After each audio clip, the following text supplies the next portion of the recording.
Isang linggo matapos gumuho sa Angeles, Pampanga, ang isang building na under construction pa lang, meron pa kayang maisalba sa tinatayang 50 na natabunan.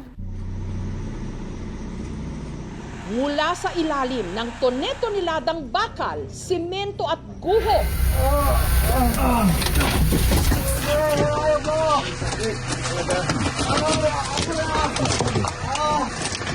Relax lang, kuya. Relax lang. yan ang ilan sa mga tinig na pilit na inaabot ng mga rescuer. Mga tinig na nagpapatunay na may mga buhay pang naghihintay. Kuya, tubig po. Opo, wait lang po. Abot mo na po sa akin, kuya.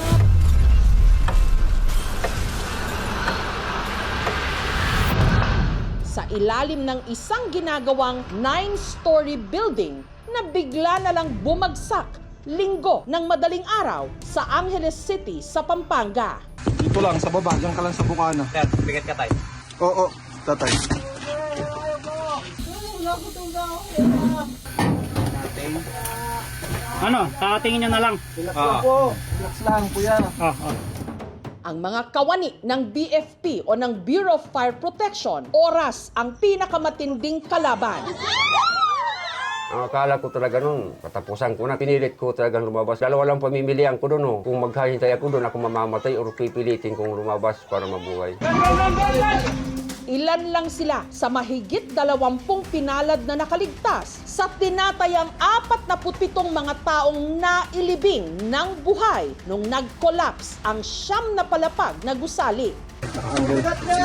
Nakaanggel. Mahuhugot natin to, yung flyboard to. Isa yan sa nakaipit dito sa bakal. Sa dashcam videong ito, kita kung paanong sa loob lang ng ilang segundo gumuho ang gusali. Merong yumanig na akala namin is lindol. Marinig mo yung lupa na dumadagundong talaga siya. Kahit may flashlight ka, wala kang makikita. Puro alikabok. Tapos meron lang akong narinig ng humingi ng tulong. Relax lang, kuya. Relax lang. Habang naguhukay ng mga buhay sa ilalim ng guho sa ibabaw, anong katotohanan ang unti-unti ring nailalantad?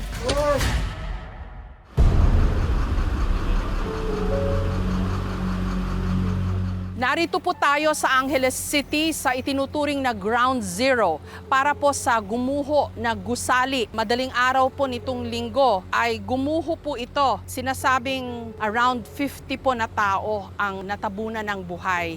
Medyo nakapanlulumo pong makita yung kalagayan po ng pagguho dahil sabi ho mismo ng mga taga Bureau of Fire Protection sa isang iglap na UP pong ganyan at ang pinaka nadaganan yung ground floor kung saan nga ho naroon yung maraming mga trabahador. Ang tanging maaasahan na lang daw po himala o milagro na meron pang makukuhang buhay mula ho sa pagguho. Ang sinawimpalad na construction, isa raw sanang hotel. So ito po yung itsura nung itinatayong hotel sana dito po sa Angeles City.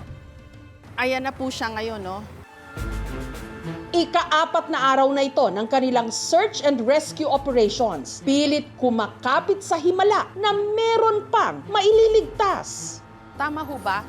47 yung natabunan. More or less 47. Out of that, 47, mayroon na po tayong mga kinonsidered as rescued, whether yung nadala po sa hospital, nakauwi sa mga bahay, nag-report ng sarili na safe sila, ay lumabot po ng 27. Of the 20, ilan ho ang na-retrieve na? Approximately, ang nakalap pa po natin is roughly 16 more or less. May identities na ho kayo. Nagbe-base po kami doon sa silapit ng nagpakilalang site engineer ng proyektong ito. In-emphasize yung more or less sa mga missing because merong mga accounts coming from the witnesses at mga family members na kasama daw yung kanilang kalibin partners o family na naroroon sa site. Kaya po yung bilang, hindi po talaga natin pwedeng i-consider na naka-fix siya. Pwedeng mas marami or mas maganda o mas kumonte.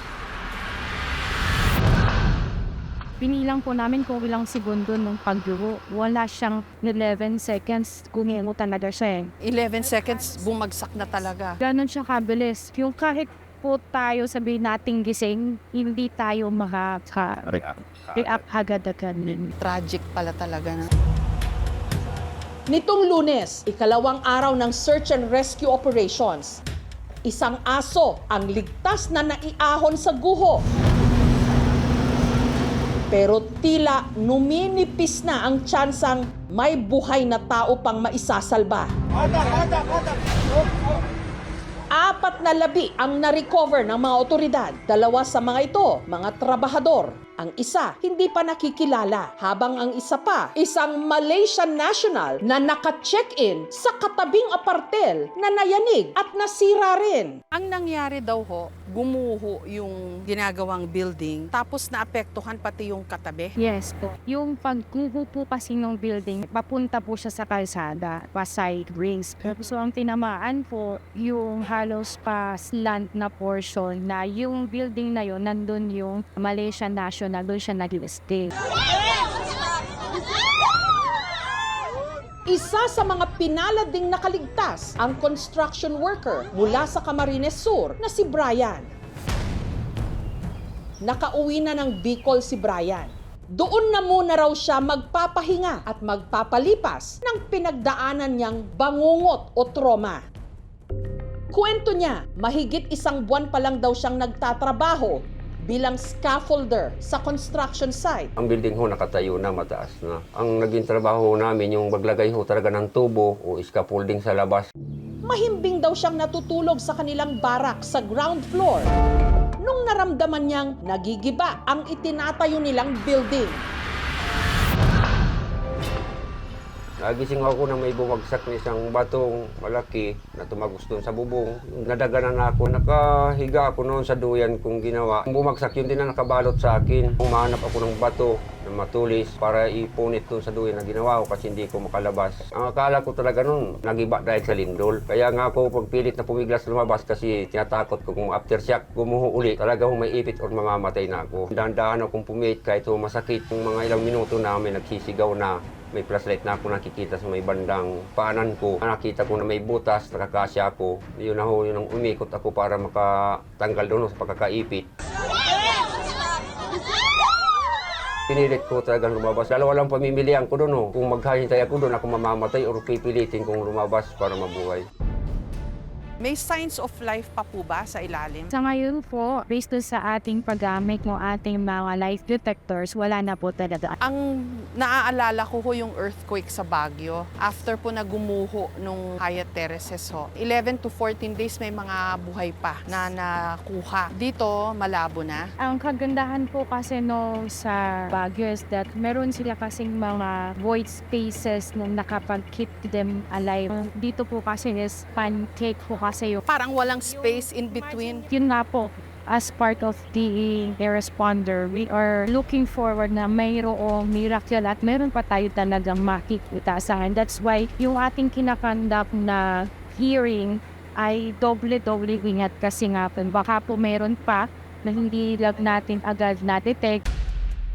Nung mga first and second day po, once na humila ka ng isang bakal chart, dahil po scaffolding siya, may mga connection siya, kabit siya. Isang hila mo, drag lahat. Yung katawan ng victims na buhay, madadrag din natin. So yung pag-preserve sa kanila or to save sa kanila, hindi natin mamimit ng super adrenaline na hinihingi nila sa atin. So, very delicate ho pala. Actually po, Jessica, yung ating mga scaffolding na yan, before niyan mahiwa-hiwalay, yung ating mga rescuers sinakay po sa crane. Ibinitin sila just to reach the top para po manually i-cut yung mga connections para makapagbawas po tayo. Ito yung parang pinaka-command post para sa rescue operations dito sa Gumuhong Gusali. Dito kami nagbe-base ng mga Status updates. status update.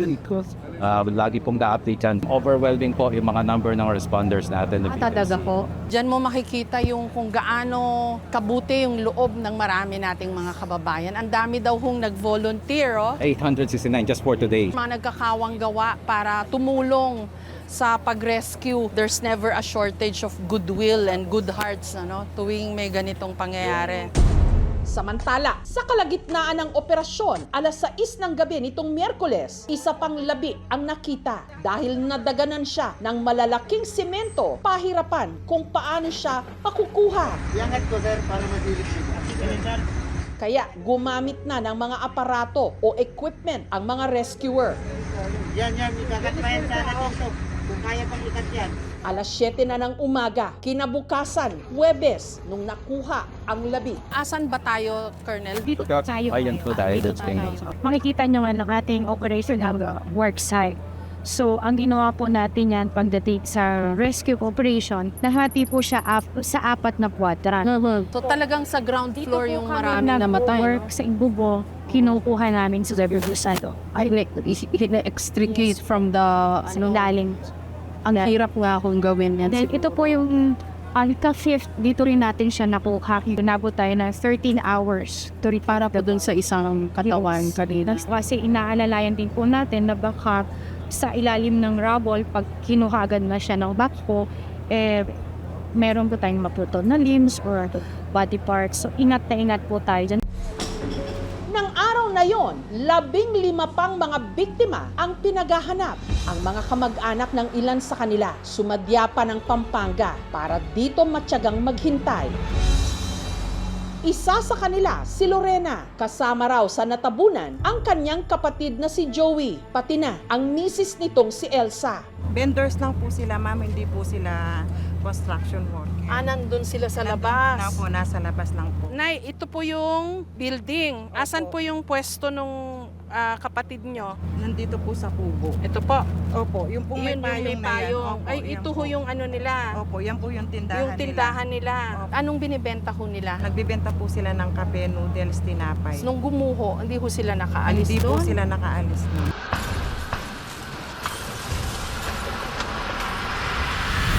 Tapos napansin daw po ng survivor na inakap niya lang po yung asawa niya. Nandun Kaya- sila sa Opo. loob ng guho. Opo. Hindi sila nakalabas Hindi po. Tinuturo na po namin kung saan po lugar. Sabi ho nila mahirap daw ho pira-pirasuhin dahil baka daw po may mga mahila lalong mapitpit yung Kaso lang guho. lagi po namin sinasabi na nasa gilid lang. Hindi pa rin po nila nakikita. Kamusta ho kayo? Ang hirap po nitong Mahirap paghihintay. Paano Mahirap ho po talaga, nakakaya? lahat po ng mga kapatid ko nandito kami. Pero umaasa pa rin po kami na mahuhukay sila ng buhay. Hindi po kami nawawala ng pag-asa. Nagdadasal po kami palagi na makita namin sila. Po naiintindihan po namin na hindi basta-basta pa na makita nila. Kaso lang po yung gusto lang po namin talaga na mabigyan kami ng update. Pasensya na po kayo sa istorbo. Magandang hapon po. Sa tent na nagsisilbing silungan o quarters ng pamilya, nakilala ko si Myra, ina ng isa sa mga nawawalang trabahador na si Dico, isang welder. Kailan ho kayo huling nagkausap, Nay? Huwebes po ng gabi. Kamusta daw ho? Okay naman po siya. Sabi niya. Kasi yung anak niya 2 years old ang kausap niya. Nagbibiruan sila mag-ama. Ano sabi niyo sa kanya? Sabi ko, Dico, bakit hindi ka umuwi nung birthday ko? Sabi niya kasi, mama, wala pa akong perang ipon. Kasi nag-ipon po siya ng pang-birthday ng anak niya. Kasi single daddy po siya. Kamamatay lang din po nung asawa niya. 1 taon po mahigit. Nang nabalitaan daw ni Myra ang nangyari sa pinagtatrabahuan ng kanyang anak, mula sa kanilang bahay sa Sariaya sa Quezon, dali-dali siyang bumiyahe pa Pampanga. Nung nakita ko yung video, nanghina ako. Baka patay yung anak ko, agad yung isip ko. Kaya sabi ko sa asawa ko, punta tayo doon. Yung mga nangangasiwa po ng rescue operations, anong sabi ho sa inyo? Susubukan daw po hanggang linggo na makuha yung mga katawan na nandiyan po sa site na yan. Pag nakikita ko nga po yung guho niyan hindi ko kaya tanggapin. Masakit po sa akin loob. Kasi po talagang hindi ko kaya Nanay, yan po yung anak ko pong nakakatulong sa amin. Siya po yung tagabayad sa lupa po na inuhulugan po namin. Tapos may anak pa po siya. Paano na po kami ngayon? Kung nakakapagsalita po kami ng hindi maganda, pagpasensyahan nyo na rin po kami. Alam namin po ginagawa nyo lang po yung trabaho nyo. Pero inuwain naman ninyo po kami. 5 araw na po kami rito. Hindi pa rin po nakikita yung mga mahal namin sa buhay. Baka pag nakita, hindi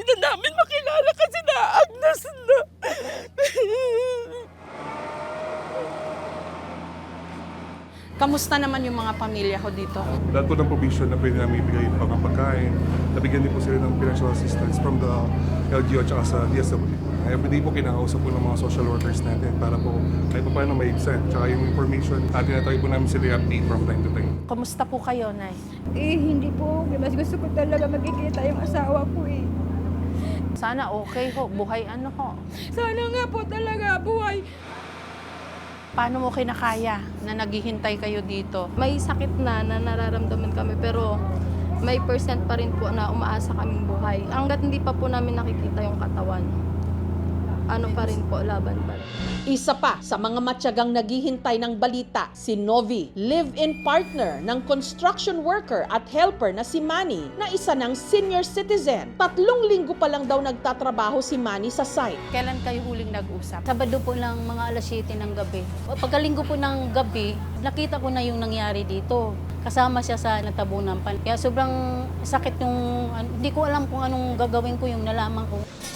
Paano nyo ko kinakaya yung paghihintay? Ang hirap po nun. Tinitiis lang po namin lahat para kay Manny kasi napakabuti niya sa amin eh. Kahit na nandito siya sa malayo, parang magkasama lang din kami kasi oras ng kainan, nagbibideo call siya sa amin.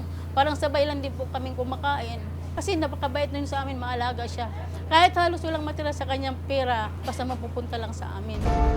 Isa pang labi ang na-retrieve ng mga otoridad sa Guho, madaling araw naman ng Biyernes. Ama ito ng isa pang construction worker na namatay din. 6 ng katawan ang na-retrieve ng mga rescuer. Itinurn over ang mga ito sa City Health Office.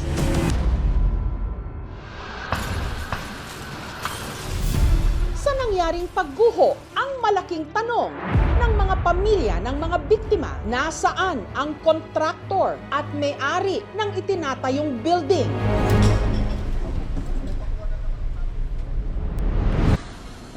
Taong 2023, nabigyan ng permit ang kontraktor, ang Golden Years Construction and Steelworks Corporation.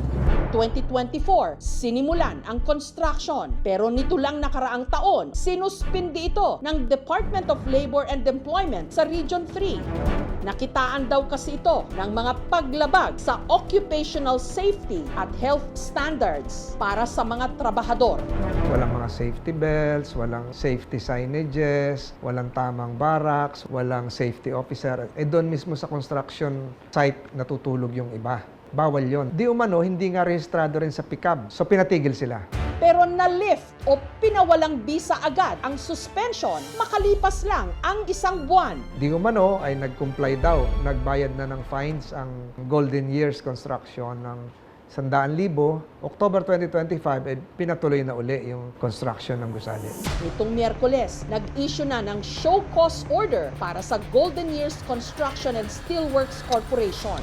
Ano hong impression ninyo na posibleng cause ho nito? Sa ngayon po, wala pa po talaga kaming pwedeng i-provide sa mga dahilan dahil ang priority po namin ngayon ay rescue operations. Based dun sa mga lumabas, the building experience possible na lateral shift or gradual tilting. Nagkaroon ng diagonal collapse, most likely dahil sa soil. Makita natin na parang maliit nga yung mga poste. Possible nagkaroon ng tinatawag namin na soft story failure. Yung building, possible to mag-collapse kasi nga hindi enough yung ilalim to support yung upper floors natin. It's too early to conclude 100% kung sino talaga yung may mali unless we have the detailed tracker investigation. Maaaring managot dito. Unang-una, nandyan po ang developer, kasunod po ang contractor, gayon din po ang mga project engineers, structural engineers, architects, maaari po silang tanggalan o kaya naman po ay masuspinde ang kanilang license to practice. Maaari pong maipasara ang kanilang kumpanya. Pwede natin silang kasuhan ng reckless imprudence resulting to multiple homicides. Nananawagan po sana ako sa engineer, saka yung contractor, sana po managot po sila. Para sa pamilya na rin po, justisya po sana, makamit po naming lahat. Nitong Sabado, humarap sa isang press con ang representative ng may-ari ng hotel at abogado ng Golden Years Construction and Steelworks Corporation. Kompleto po yung lahat po na pangangailangan po sa engineering aspect. Wala naman pong may gusto nito. Alam po namin, yun naman pong kontratista, siya po pwedeng sabihin na may pagkukulang. Ngunit sa ngayon po, mas importante pong magtulungan muna po tayo para matulungan po yung mga naging biktima po ng insidente. Hindi po tatakbo si contractor sa mga assistance na hihingin ng mga families. We would participate doon sa fact-finding committee. Alam ko lang, lahat ng requirements, permits na hiningi kay contractor bago makapag-operate, na-provide niya. Kasi sabi sa akin ni client, hindi naman kami makakapag-umpisa without the permits eh.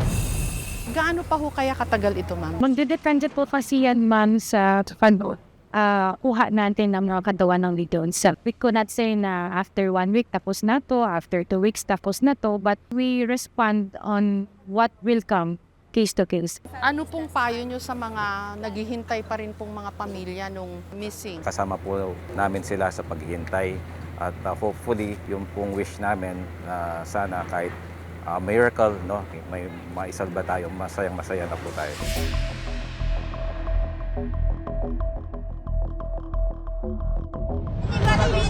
Lapitin niyo ako ninyo!